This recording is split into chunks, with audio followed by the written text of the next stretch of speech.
Thank you everyone for your patience there. I want to make sure that able to check on things here because they're getting ready to leave. I heard some commotion, and we all know that commotion's always a positive thing with little ones, right?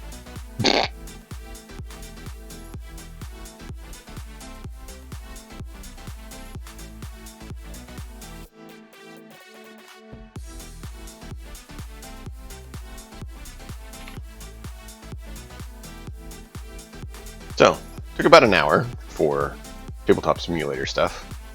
Sounds about right. Good way to decent tutorial. I hope it worked for you and you made sense to you, Dragon.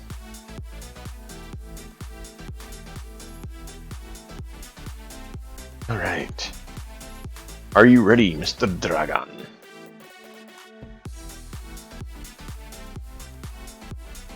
Or are you still away?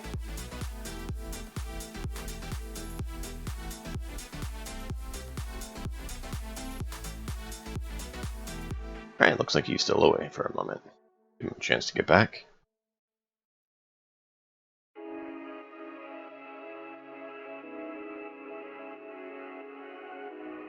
Hope you're all doing good. Any questions you guys have about the tabletop simulator stuff or D&D stuff before we get started with the D&D tutorial?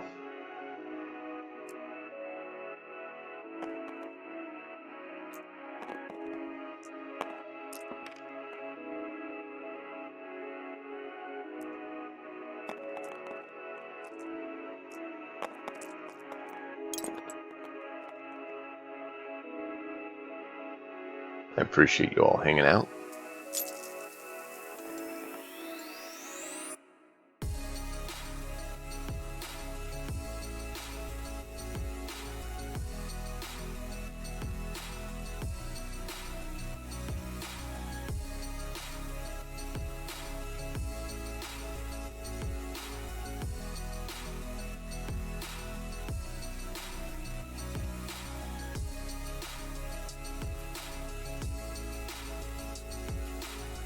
Let me know when you're back, Dragon.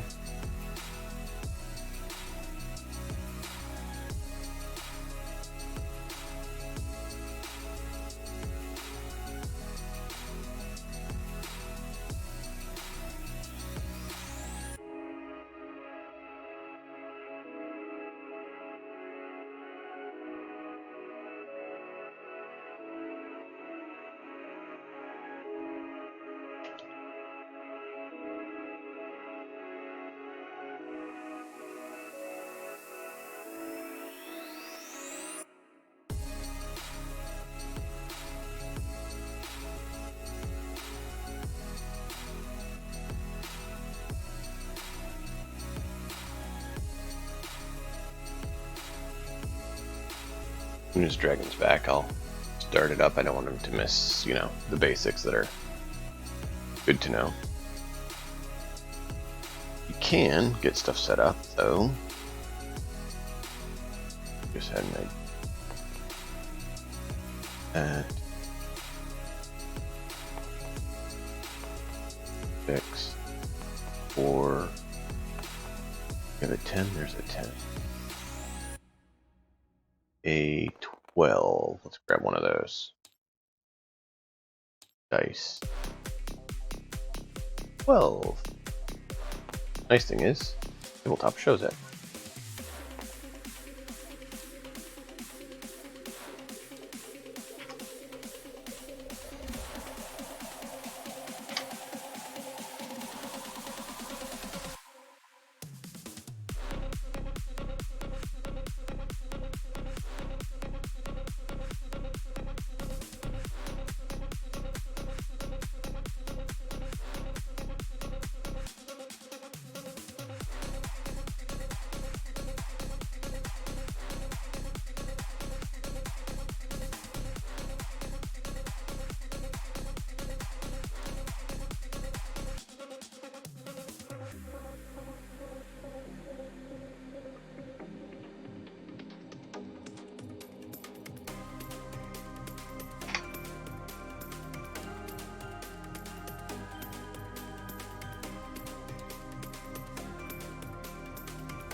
Wish I could change it a little bit.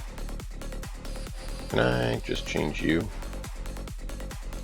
No, it's the whole thing. Yeah, that's what I thought.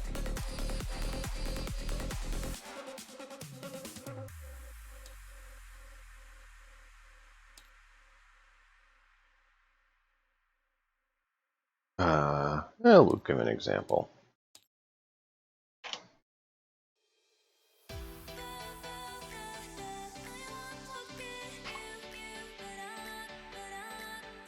Everyone's favorite, right?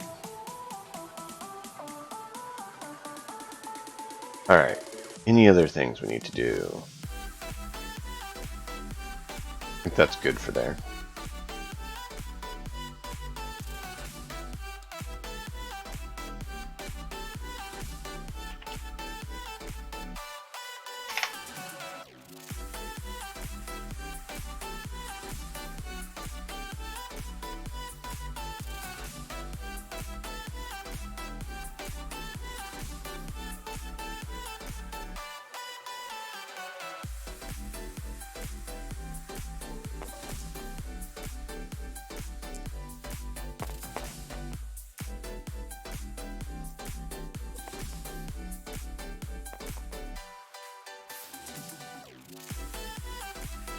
You back, Dragon?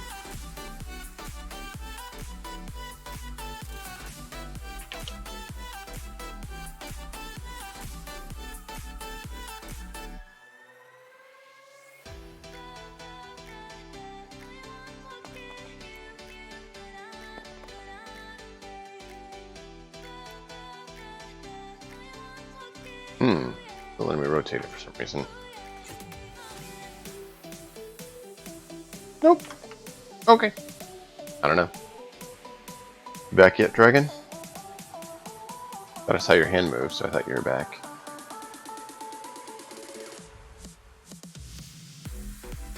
We don't need those. I'm not doing that. That's custom stuff.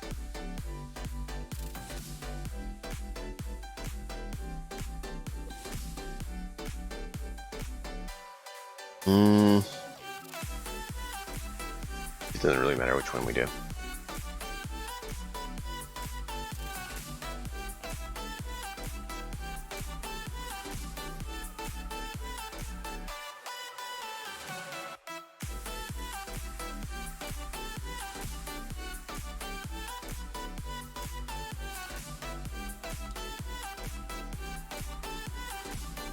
Dragon!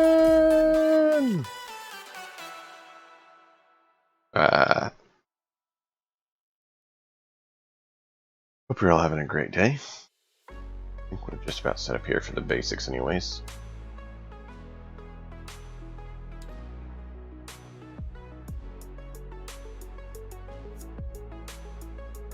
Hey, look at that.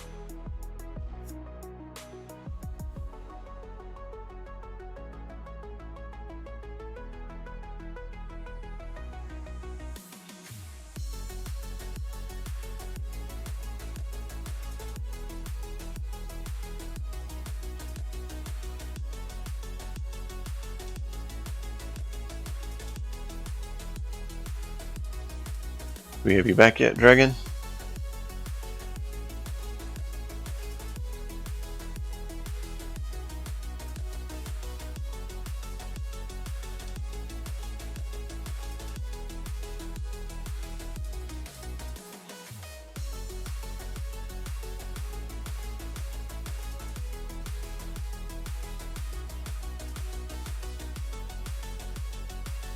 Alright, we'll get things going. Hopefully it'll come soon. So, in D&D they have the passive perception, which is you add your wisdom modifier, which is your perception stat, to 10. Your perception modifier, I should say. You have the basic D&D character sheet. You have armor, initiative, speed, health, your hit die, the successes and failures on death saves, inspiration if you have it or not. You have proficiency bonus, your saving throws and your skills. And then of course you have your personality, ons and flaws, which I don't think the players have done yet. have your attacks and spellcasting, so basically your combat, your equipment and money, and then proficiencies in languages, and then of course features. Class features, traits, feats, all kind of usually go right here under features and traits. And of course you have your proficiencies over here. So what things you can do. They actually have a separate sheet for all the different spells in spellbook you can have. That's what the last page usually is on the 3-page layout. And then the second page, if you get the fillable PDF that wizards have, you can actually upload a picture here. And then they have a symbol here for organization and allies. So if you're like part of an organization, you can put it there and name it. And then you can have a list out of who are the allies in it and the details about the organization. You have the other option here, which is basically details about the character, the backstory, treasure box, so you can kind of track the treasures you currently have on top of just the equipment, and then additional features and traits. Basically the section continued, because you will have, if you play for very long at all, you're going to definitely fill up this area. If not, you need to use this one just with the number of features you have. If you can know the feature details, so if you know that polearm does this, it's actually useful to use this and just put polearm master and then remember what it does. However, useful to have those details, so often you'll actually list out the whole thing. Then you're chewing up a whole lot of space.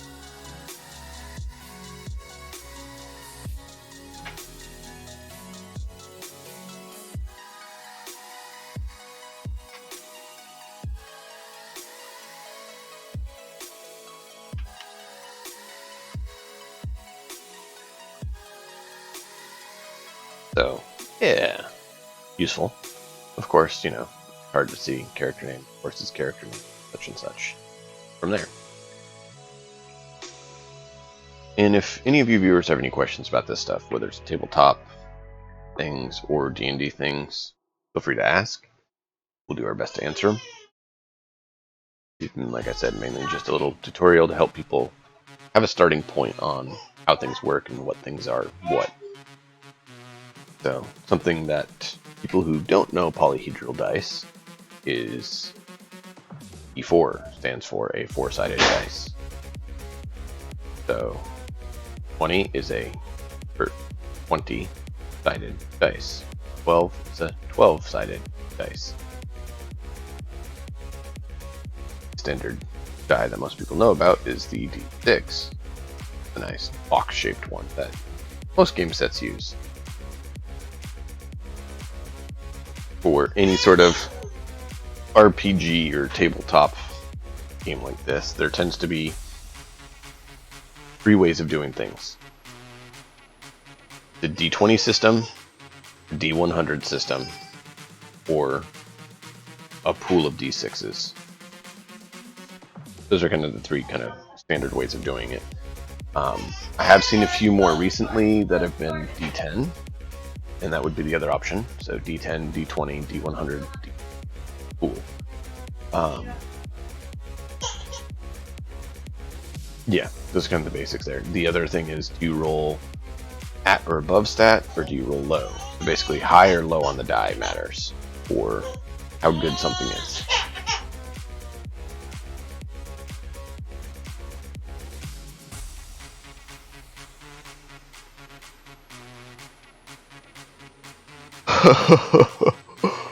Oh, kids. They're great, and they're silly. I saw the mixer showing that little lady was coming through with her fussing. Yes, little lady, what is it? She's fussing, and I look back at her. She stops, and then I ask her, and she walks away.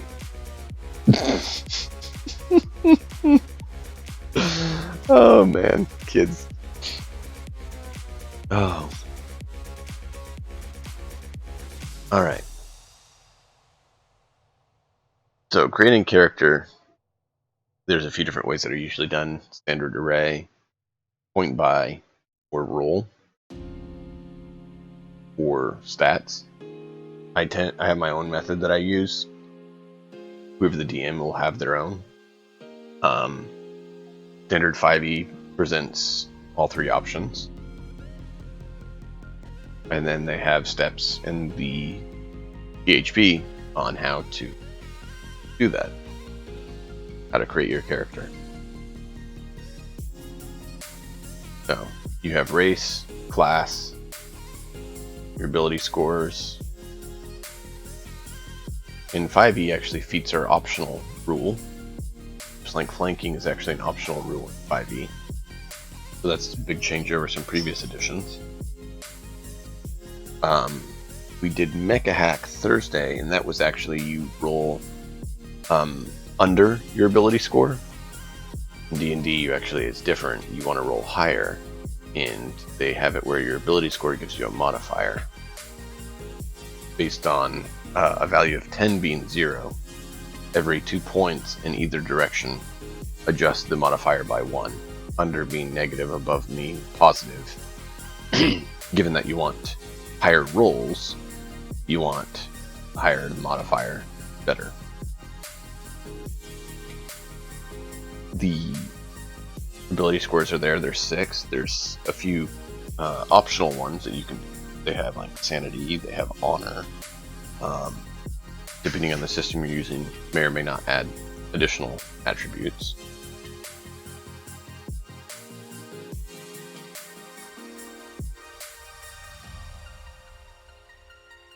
You have the hit die there, as you can see, which is a 10 for the scout. So he would roll a 10 and add his constitution modifier. At first level, it tends to be you get the whole thing.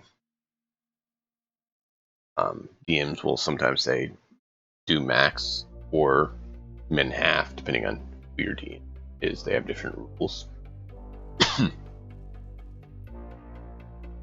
Let's see. Your weapons would go here.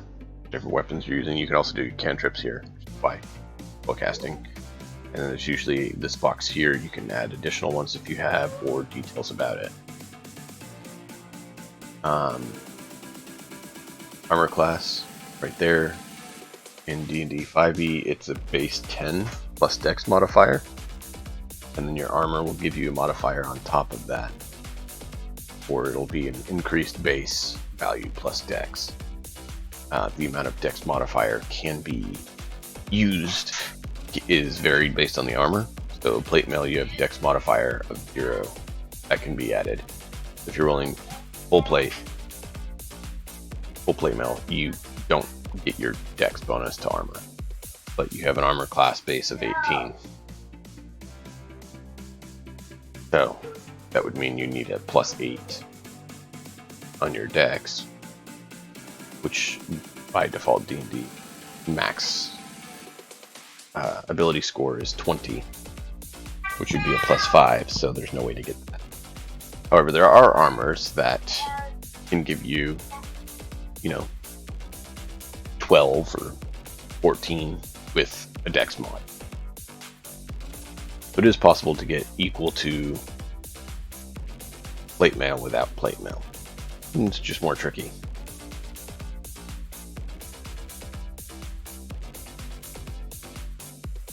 Anything you're proficient in, you'd add your proficiency modifier, which is based on your level. Already talked about ability scores, and then the ability score modifier. The ability score modifier is added to whatever roll you make to do it. So saving throw, you'd add your ability score modifier of the saving throw type. And then if you're proficient in it, you add your proficiency. Same thing with weapon attacks, skills, tools, pretty much everything. Roll a d20, add your ability modifier that pertains to it. If proficient, add your proficiency bonus. There's expertise, which allows you to double your proficiency bonus as well. Let's see. Initiative is based off your dex score. So the higher the dex score, the higher your initiative. There is some feats that can modify that. Your speed is based on your race. That's how many feet you can move. Each square tends to be 5 foot.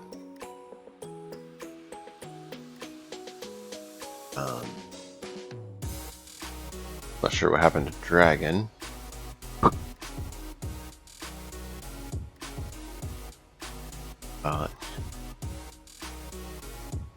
It's kind of the basics of it. Race will give you modifiers to your ability scores. Alignment is just basically a concept of what your personality and character is, how they act towards others.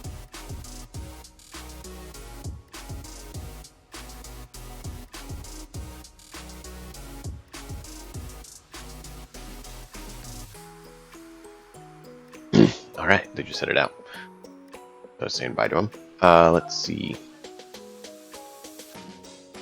Backgrounds are something with 5e they did to help add some character to your character, basically where they came from, what have they done in the past, and it gives you a couple skills and a couple tool proficiencies.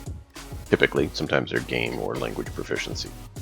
But it's a few proficiencies to flesh out your character and give them a little bit of flavor.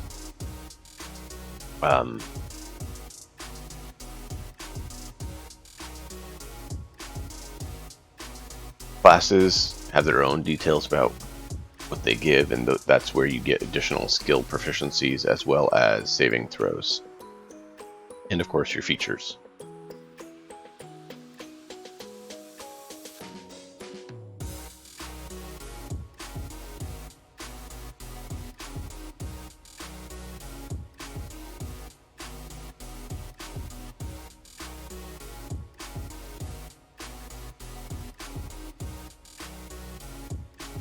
Let's see.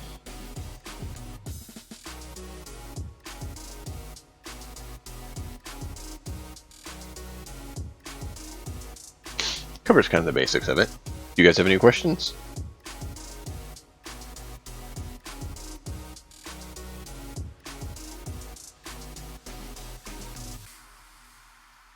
Okay. Weapon attacks tend to be, you have the name of the weapon, of course, as you see there in the first box. You have the attack bonus. The attack bonus should usually be your attribute. The strength is typical for most weapons, but dex is used for ranged weapons. Plus your proficiency bonus. Now, if you pick up a weapon you're not proficient with, you lose that proficiency bonus. And then you add, next column there is damage type. So it would be, it'll be listed as 1d6 or, 1d10, 1d4, whatever it is. And then you'd actually add the ability modifier of the ability score you use back, typically. Not always, typically. Spells are different, they're their own category. You tend to not get your ability score modifier to their, unless you have the special trait that changes that. Damage type is what kind of damage it does. Slashing, piercing, blunt. Basically how the damage is inflicted. And so if you, say Bjork is using a hand axe, it's a d6, he would roll, since it's proficient with hand axe, he would add 5 to the attack, but he'd only add 3 to the damage. So 5 comes from the 3 proficiency bonus of 2 plus 3 from the strength modifier. And then his damage would be the roll of the d6. In this case 6 plus 3, so that's 9. However, rolled poorly, he could get just 4 damage. That's where it comes in, probabilities and all that fun. There are other ways to increase that. One of the basic magic weapons is basically a plus weapon, so +1, +2, +3, +1's the starter. And it basically modifies your attack and damage by 1, increasing it by 1. There are feats that actually, if you're using certain weapons or certain conditions, you get an additional point to your attack bonus or to your damage, depending on traits and aspects to it. Let me zoom in here.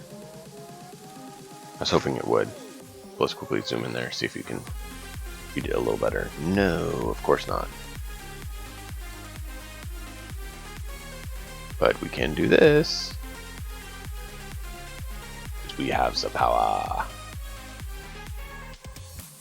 want to be able to zoom in and oh lovely, it gets blurry.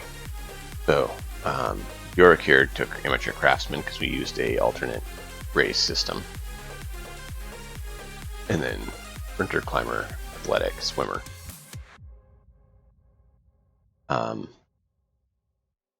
There's proficiencies. And if we go out, we can go here. You'll see his favorite enemy, Humanoid, Natural Explorer, Polearm Master. That's a special feat I gave them, told them to take a feat. Polearm Master allows you, when you take an attack action with a Glaive, Halberd, Quarterstaff, you can use your bonus action to make a attack with the opposite end. So basically thwack, and then you reverse hit with the other way. And it's a D4. So it's not a lot, but it gives you a bonus attack, which is helpful. You don't already have one from something. And when you're wielding it, creatures provoke an attack of opportunity from you when they enter your reach. So he would have to use his reaction for that, but you only have one per turn. What that does is allow him to, when someone gets within range, basically hit.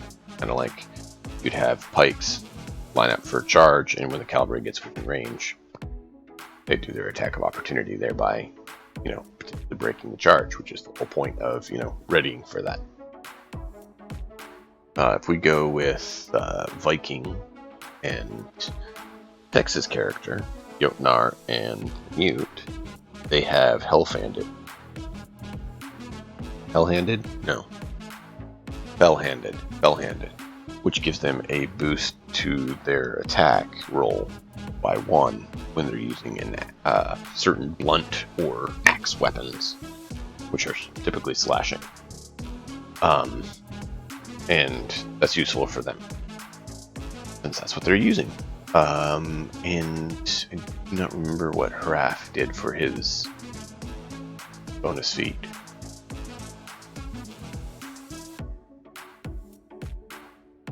Since they're doing some exploration stuff, being able to forage is going to be useful for them to have. So it's good that they have someone with Natural Explorer, the ranger sort of aspect, because it's useful to be able to acquire food when you're out exploring. Some D&D games totally ignore carrying capacity and food requirements and stuff like that. So that's something that you talk to your DM about, and they make that call. Depends on the game setting whether it's worth doing or not. It can be a headache to keep track of, but it can also add to the game depending on, like I said, the game setting. For D100, like I wrote here, it's 2d10 typically. You roll, some of them have 10s place, so it's 1-0 through 0-0. And then the other one is 1 through 1-0. You roll both of them. Once the 10's place, once the 1's place, gives you 1 to 100. If both are 0, it tends to be that. That means that 100, because 10 and 10. You have 0, 1, well, obviously that's 1. So, let's see. Any other basics? There's conditions. Those are a little bit start getting a little bit more tricky. Basic is really just roll and add the right modifiers, do some basic math, and keep track of your stuff. Any questions? Any thoughts? I'm not sure what happened to our good friend Dragon, so if any of you viewers have any questions, I'm definitely up for taking them right now.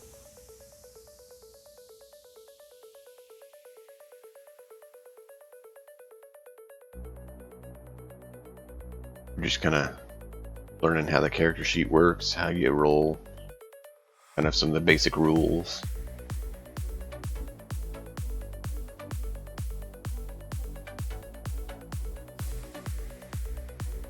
don't want to go too complicated because this isn't a deep dive into all of the nitty-gritty details. More of a surface level, hey, this is kind of how you play, this is how the character sheet works, this is how you read it, things like that. Actually, go to the other table and show different conditions and stuff. Now that I think we'll do that quickly.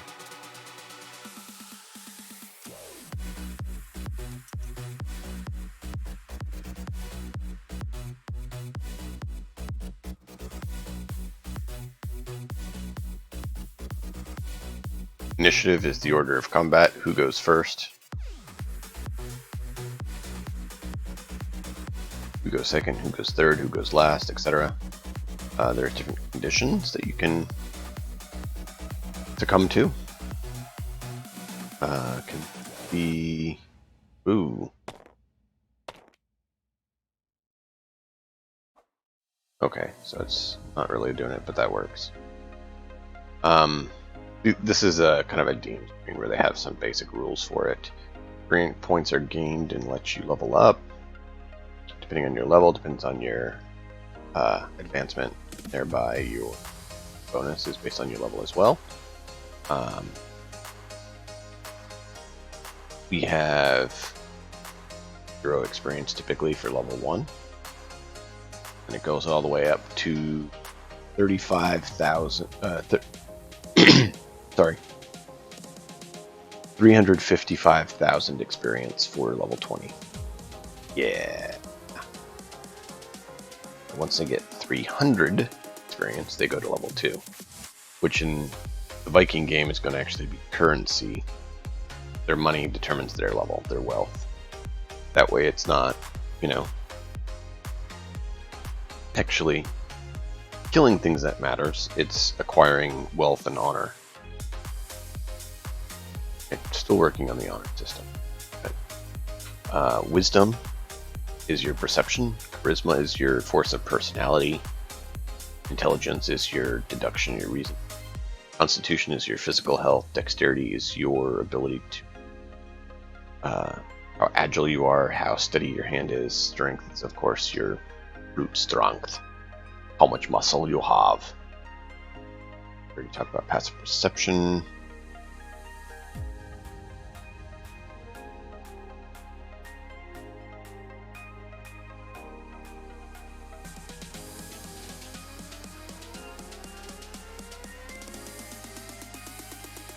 I forgot about hero points.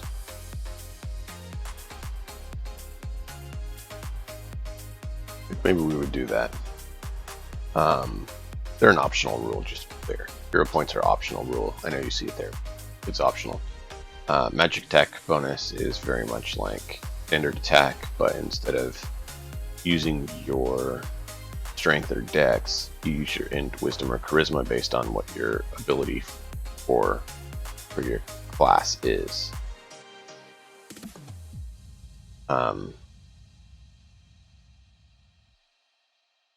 Conditions: you have blinded, charmed, deafened, frightened, grappled, incapacitated, invisible, paralyzed, petrified, poisoned, prone, restrained, stunned, and conscious.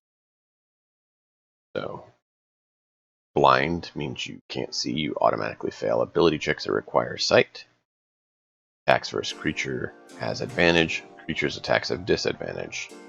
You can't see it and you're trying to attack it, you have disadvantage. However, if you're trying to attack someone who is blinded, you have advantage against them as long as you can see them. Charmed, you can't attack the person who charmed you.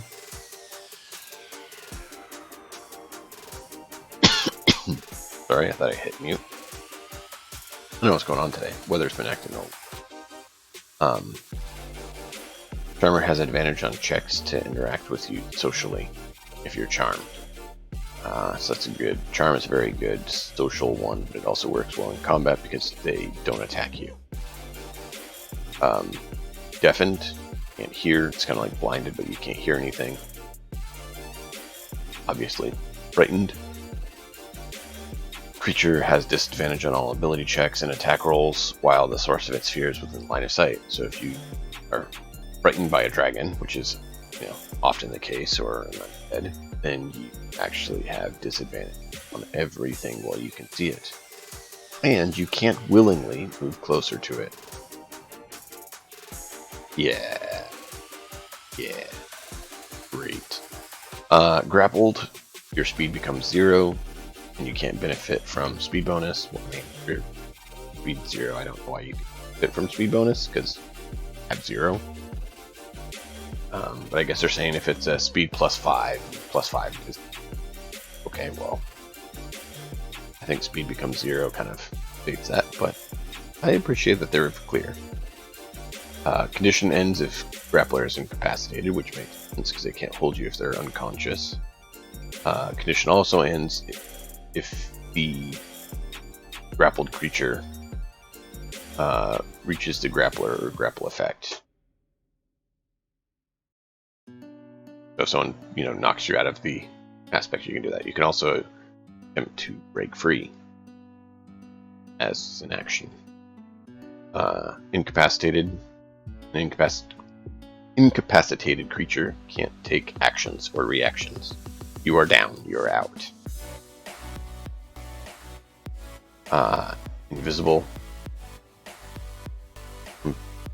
It's impossible to see without the aid of magical or special senses.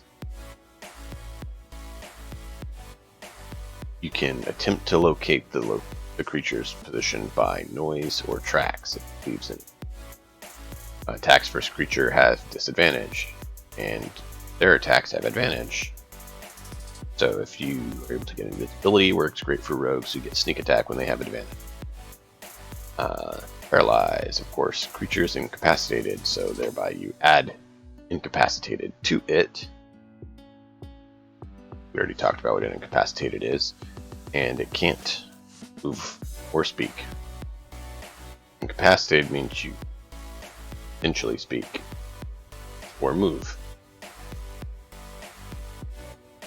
which doesn't make sense. But hey, creature automatically fails strength and dex saves if they're paralyzed. Attack rolls against the creature have advantage, and any attack that hits the creature is a critical if the creature that hits is within 5 feet of the creature. Basically, coup de grace. Crit! Petrified creature is transformed along with any non-magical object they're wearing or carrying into solid, inanimate substance, usually stone. Weight increases by 10 times. Creature ceases aging. Cryostasis. Basically, if you did a sci-fi game and they were going to cryo, they're petrified. Except I wouldn't say their weight increases by 10 for that one. Creature is incapacitated, can't move or speak, and is unaware of the surroundings. Incapacitated means they can't take actions or reactions. Attacks against creature have advantage, obviously. I would actually say petrified should be basically paralyzed. And then on top of that, have the other aspect.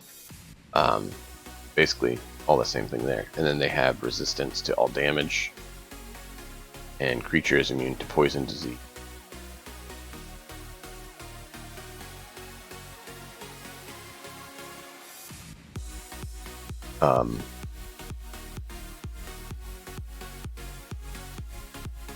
If there's poison or disease already in the system, it's suspended, not neutralized.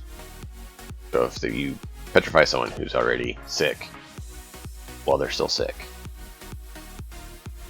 poison creature has disadvantage on attack rolls and ability checks. That is massive.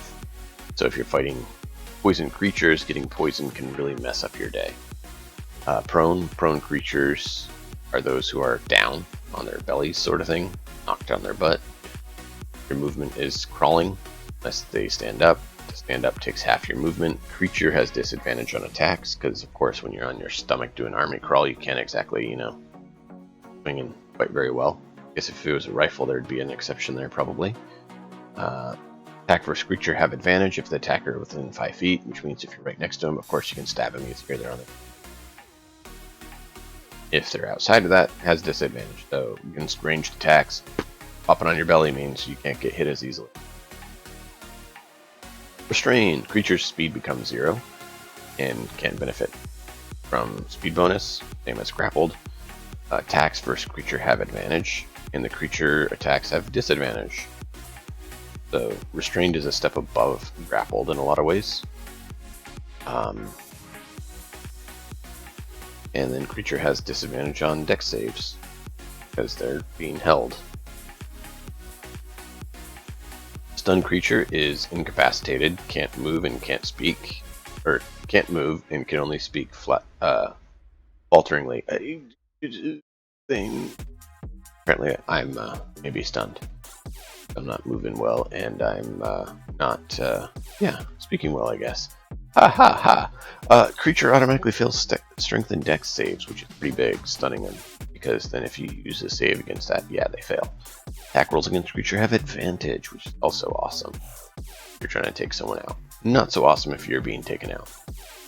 And then, of course, unconscious. Creature is incapacitated, can't move, speak, unaware of surroundings. Creature drops whatever it's holding and falls prone. Hence, you have the incapacitated condition and the prone condition as part of unconscious. They automatically fail dex and strength saves, obviously. Attacks against creature have advantage. Any attack that hits is a critical hit if the attacker is next to him. Basically, back to the coup de grace aspect of paralyze. So yeah, those are the different conditions that you can fall under in D&D by default. Some game systems add some others, but those are the basic ones that need to be considered. So here we go. Light sources, which are always useful to know. We have candles, lamps, bull lantern, hooded lantern, torches. Lanterns and bullseye lanterns aren't really probably going to be in effect a lot. They're higher technology than we're doing in the campaign, but there are other campaigns where those are very useful to use because light might matter. However, if you have dark vision, depending on your DM, you may or may not have to worry about light at all. Woohoo!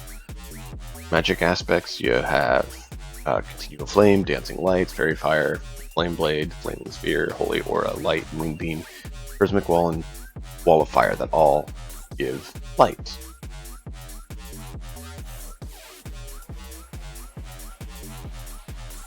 Bright light allows you to see normally, and dim light allows you to see at disadvantage, but you still can see some. And darkness means you can't see. Long jump. Long jump is 1 foot per point of strength, with 10 foot additional for running up, half distance from standing.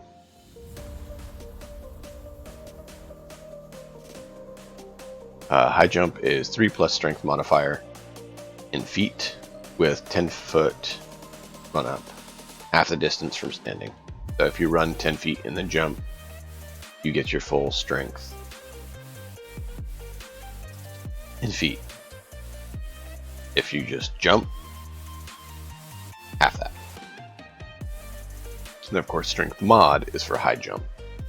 And then max reach, jump height plus half character height, or 1.5 character height. So basically, there's arms are about half your height, and so if you extend, you get that. Suffocating, creature can hold its breath for 1 plus con mod minutes. So high con mod means you get a lot of minutes of air. When it runs out of breath, it can survive for a number of rounds equal to its con modifier. At the start of the next turn, it drops to 0 hit points and is dying. Blah. Concentration checks. Spells require concentrating. Those would come in. And they have the different conditions where you'd those there. Challenge rating don't matter to you guys. Size, different aspects. Tiny is like an imp or sprite. Giant, or a rat would be tiny. Dogs, halflings, goblins would be small. Humans, orcs, elves, all those are medium. Large things would be horses, hippogriffs, ogres, etc. Huge would be giants. All the different giants are huge category. Treants, things like that. Dragons kind of fall under a number of different categories based on how old they are. Gargantuan is things like the Kraken or Purple Worm. They are excessively massive. Different damage types: acid, bludgeoning, cold, fire, force, lightning. Necrotic, piercing, poison, psychic, radiant, slashing, thunder. Those are pretty standard. They make sense. They are what they are. If you have questions about it, put it in chat. Let me know. I'm here to answer them. Speed factors. That's for traveling. Initiative modifiers, if you're doing something, having modified initiative. There is rules for that. I tend to not do that, but it wouldn't hurt to do. It does definitely add to the aspect of weapons. You're doing this or that. What are you doing? Okay. Shift your, initiative based on that. Interesting. Exhaustion levels are something to be interesting on. You can cause... if you ever played the Star Wars Saga Edition, it was a lot like the condition track they had there. But you can actually cause someone to die if you're able to cause exhaustion. So that's an issue with something like Rage, is rest and get out of their exhaustion aspect. Then disabilities on ability checks. Okay, not terrible, but not good. Then go to stage 2, speed halved. Oh. Then you go to stage 3, disadvantage on attack rolls and saving throws. Ooh, that's real bad. Hit points are halved at 4. Half health. Instantly. 5, your speed is 0. You don't move. And then 6, so long. Improvised damage is basically you are using, non-standard aspects. Different things happen. So, burned by coals, hit by falling rock, bookcase, and struck by lightning, stumbling into the fire pit. 2d10, they're suggesting. Hit by falling rubble. So during a siege, thing above you gets hit, rubble hits you. 4d10 is what they're suggesting. Compacting walls or steel blades that are whirring. 10d10. They say wading through lava is 10d10. I kind of think wading through lava would be more than that. Submerged in lava, or hit by crashed flying fortress, they're saying it's 18d10. Keep in mind that means 180 max damage, and some things can live through that, which I don't think that should be very likely, so I would actually probably increase these by a bit. Tumbling into a vortex of elemental fire, or crushed by jaws of godlike or moon-sized monster. 24d10. And then they have rocks fall, everyone dies, campaign ends. Infinite d10s. Oh man. Target areas of effects: cone, cube or square, cylinder, line, sphere or circle. If you want to switch to number of targets instead of actually doing tactical map, you'd use the targets and area of effect aspect for that.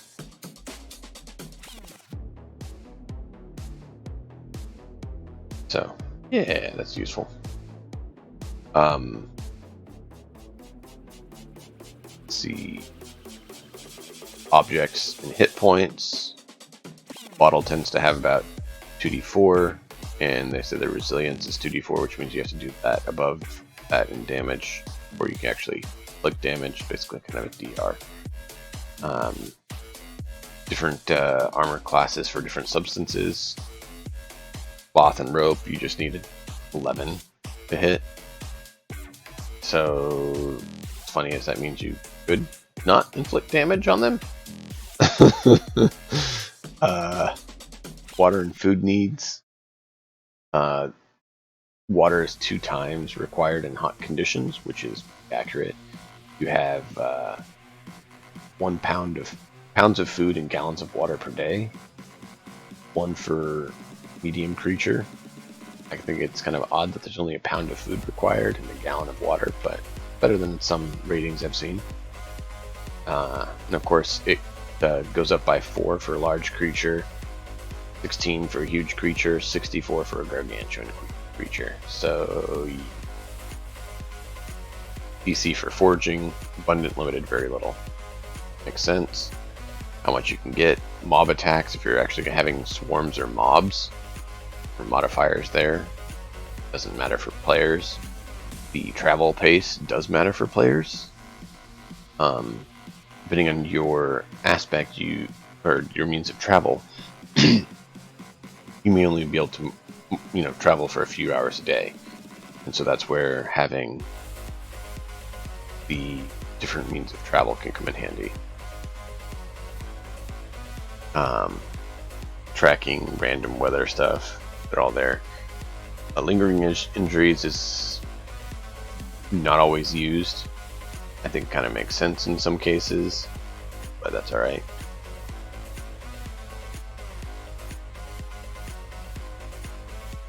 And let's see. Any other details here that we need? Oh yeah, all the different weapons. I use my own weapon and armor systems, but these are kind of the standard ones. There you go over there. The half plate I was talking about, you can get 17 armor, full plate. If you have a dex mod of 5, so you have 20 dex, you can get studded leather, which is cheap and light, and you have 17 armor, like splint armor. So you're still below plate mail, which is 18, but by 1. Let's see. Lifestyles. Costs.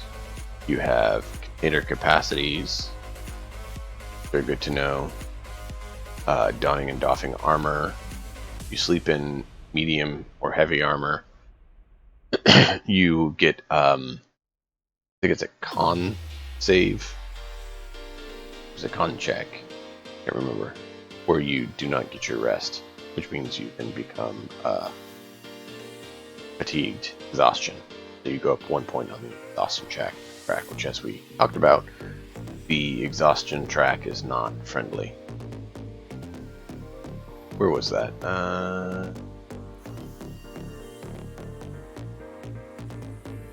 I lost it now. Oh well. But yeah, we had looked at that a little bit ago, I remember, over exhaustion stuff. Just don't remember where it was. But yeah, there's the 6 points of exhaustion. Oh, and the one we were already looking at there. Okay, right there. Oh, disability on ability checks because you slept in your armor. Can be, painful. So there's some food and drink stuff, and these are all in the PHB. DM may choose to alter it. So, there we go. Any questions for anyone?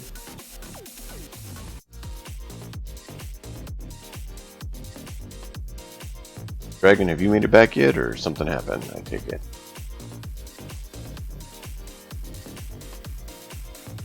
Alright, cool.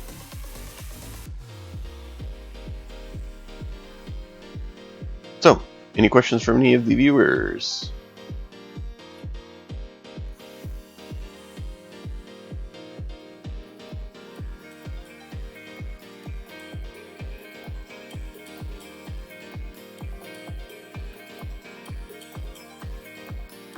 Okay.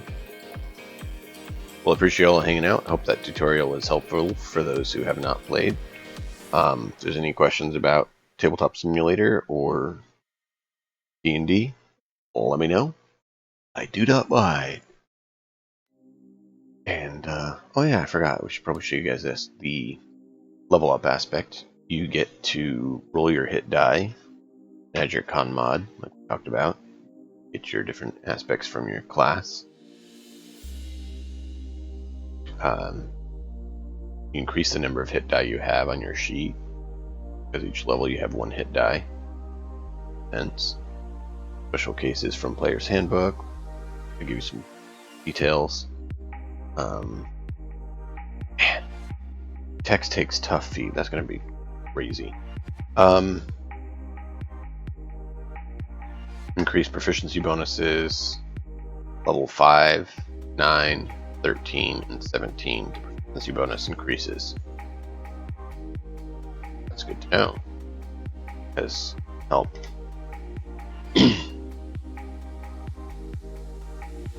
Talk about basically how to do that. So I found this sheet and that's why I added it here. It's good to have.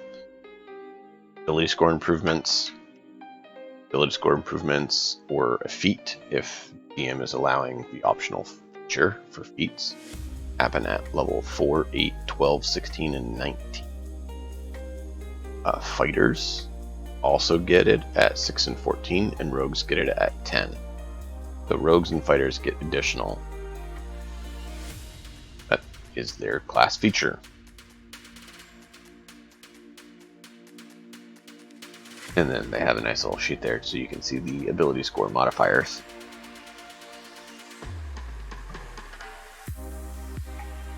As I said, 20 is max, unless otherwise stated. So, if the ability score modifiers increase, these characteristics on the sheet increase by 1. I'm going to show you the different aspects where you need to look so you know if you do or don't have to increase. Really cool, kind of going through that. Refer to your class overall table. You gain any new aspects, and then update anything old if you need to.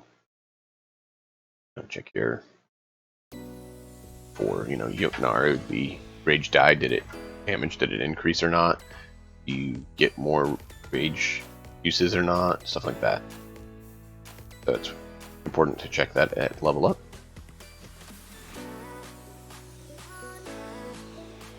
Spellcasting makes sense. Check it. Upgrade what you have. Racial abilities. Some racial abilities shift as you go up. Check those and make sure. That's it. That's a little walkthrough on how you level up your character. This is actually a really good walkthrough on how to do it. So if players are new, that's why I have it here. They can easily go through this and know what they need to do to level up. So yeah, I found that and I was like, dude, that's awesome. So I thought I'd share it with you all. The encumbrance system I'm using is the stone encumbrance system.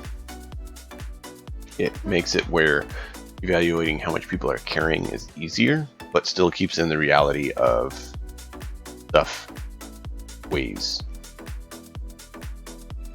That way it's not just, the magic pockets. Not everyone has a bag of holding, so they can carry whatever they want. Which sometimes that is the game style people go for, sometimes it's not.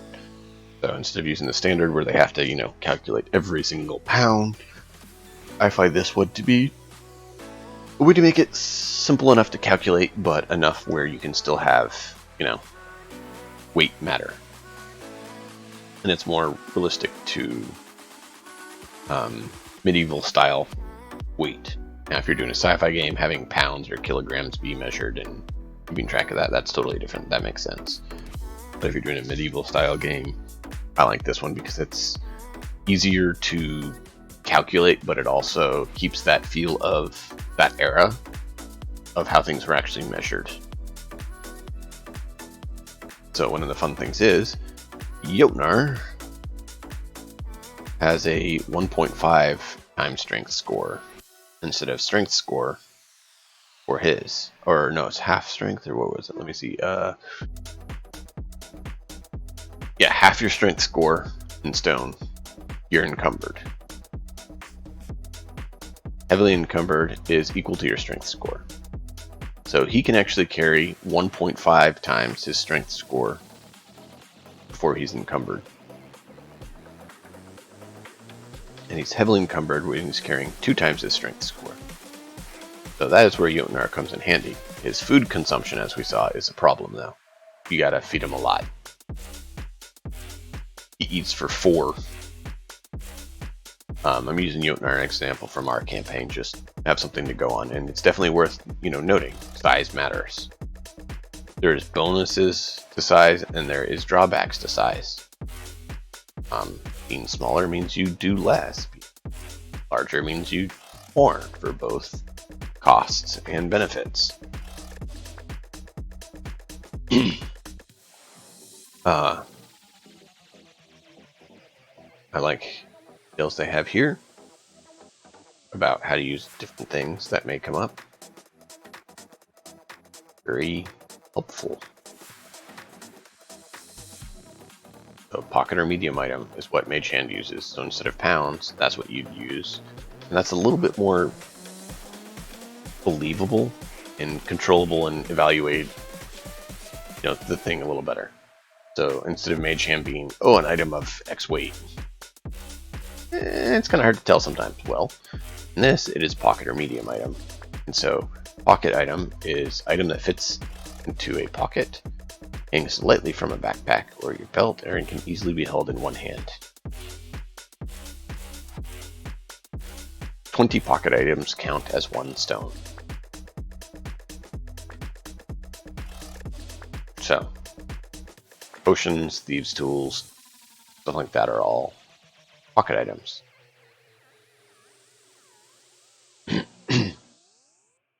Medium items are too large to fit comfortably in one hand, is more than half as long as you, or kind of the way to look at it. So swords and stuff would often count as medium items, and every 4 of those is 1 stone. So examples that they give for medium items is backpack, set of clothes, water skin, longsword, woodcarver's tool. Because obviously there's a bit more to woodcarver's tools than just one little piece, right? And so that's makes a lot more sense than trying to calculate, hey, you got a backpack. Can Mage Hand carry it or not? Well, what's in the backpack? Well, there's 12 of these, 10 of these, 6 of these. Let's count it up. It's like, okay, it's a backpack. Backpack can carry it. Let's just say that the Mage Hand can do it. Instead of, the other way. So yeah, that's why I like the stone encumbrance rules. They're fairly easy to calculate, but still keep that grasp on the reality that, carrying capacity matters. You can't carry the whole dragon's horde out. So, beyond hefty, they give some examples as well. So, how many stone are things above that? Body of a frost giant is 1,088 stone. The Tarrasque is 9,290 stone. 5-foot wide boulder is 670 stone. Yeah, I can see that. Human statue made of marble, 31 stone. Barrel full of liquids, so a full barrel of water. And I don't mean like the little casks, I mean like an actual water barrel. 29 stone. Totally makes sense. A dragonborn, or half-orc, dwarf. I think of their weights there, kind of an example of how much they weigh. Halfling is a portable ram. They weigh 3 stone. So, be sure you carry a halfling around to break down doors. Chest, ladder, 2 stone makes sense. So 2 stone for carrying a chest of gold makes, for, loot coins kind of makes sense, because it's awkward to carry. That's why it's above a stone. So I really like how they give some examples there and some aspects to it, because those are basically not standard that you're just gonna, heave around. They take special carrying considerations.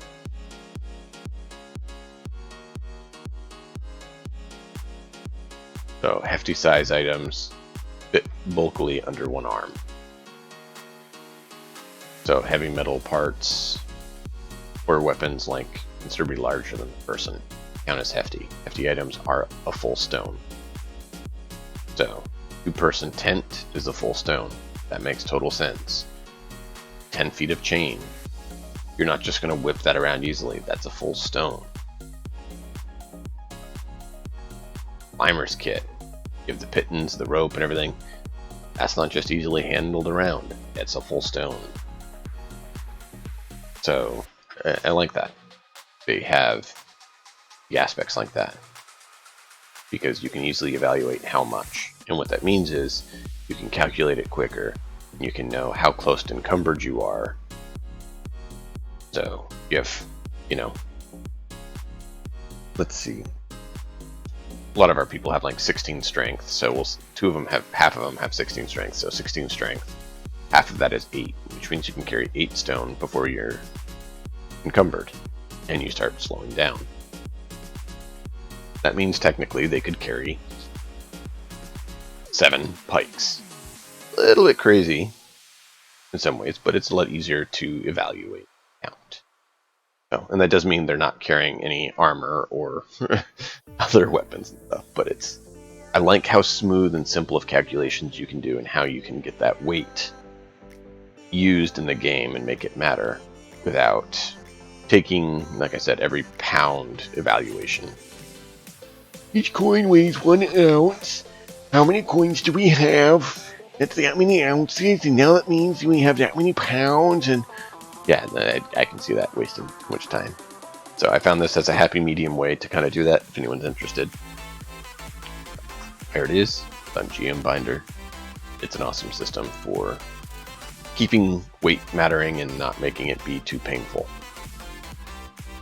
So I think that is the last we have on the D&D stuff, unless anyone has any questions.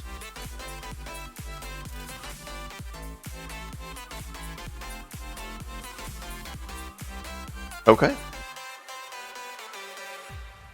Well, give me a moment here to grab a refill, because my throat is getting dry and my liquid is empty, and we will move on to some other fun. Feel free to post any questions you have about it here while we're here. I'm thrilled to go about it. Like I said, we do have that D&D game Tuesday nights, every other Tuesday night. The next game is going to be the 1st, June 1st. And it is actually, let me bring back in, it is with our lovely cast. The 4 individuals you saw on this table here, that's part of why I used it, because it shows them, and that's what we're using. We have Haraf, we have Jotnar, we have the Mute, and we have Bjork.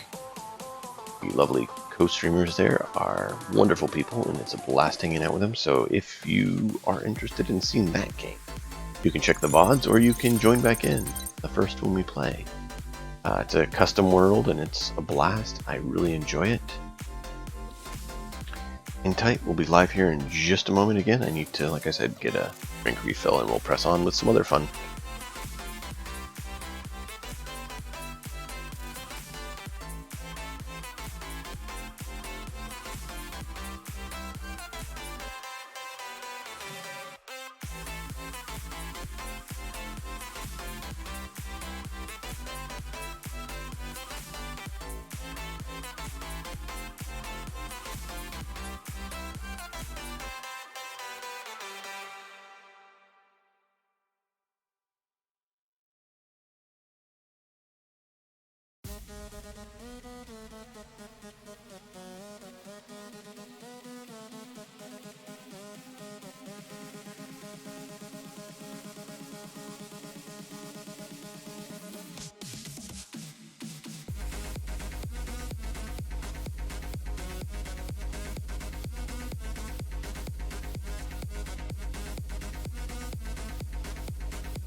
believe.